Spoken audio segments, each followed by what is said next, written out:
what is this thing called the Space Engineering Research Center? It's really emergence between two entities.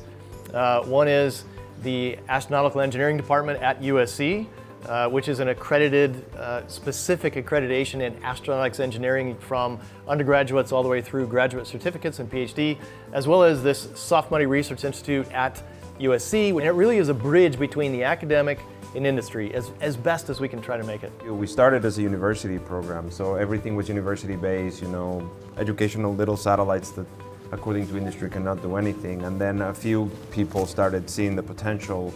We started to see companies come on board and use these things initially for testing, and now things like Planet and Spire and others have constellations that have commercial missions. Beginning of satellites, they were small, and then we started getting bigger and bigger, and then as technology started improving and miniaturizing, they started getting smaller, and you could put more into a smaller package because it was costing hundreds of millions of dollars to launch a big satellite. And so the industry started looking at, well, what can you still do with small satellites? So when you start talking about, I need to fly something that has proven that it can last 15 years in space, it's at least 15 years old, probably more than that.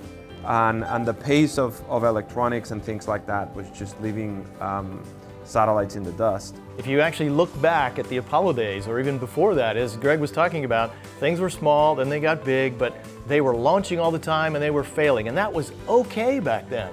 And then some point in time, it didn't become okay. It really depressed the innovation that occurred within the larger sort of aerospace industry. And truly what small has done has allowed that to be okay. The potential downside of that is that there's more failures. What we found very quickly is that those components were not as good as Brad Hart, professional grade things, but they did fairly well and exceeded expectations.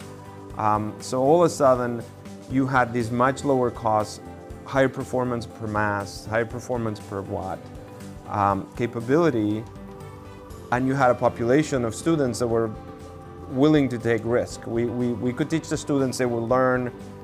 If we had a failure, it was not a big deal. The teaching had happened, our objectives were met.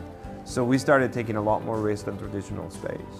In particular, the government really loves the concept of low cost relative to small, but they also want to put more and more performance in to make it more mission capable. Physics gets in the way. Niches will start emerging where it makes sense to do this with a small spacecraft.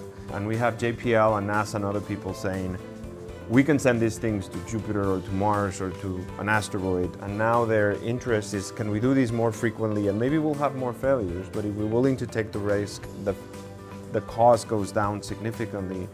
And then the other thing that they're doing is they're starting to see if the little satellites can help the big satellites. Finally, it's being thought about that the capacity and performance, specifically for small things that might be able to move out and not cause risk to large satellites, right? There's something else you have to think about up there is valid.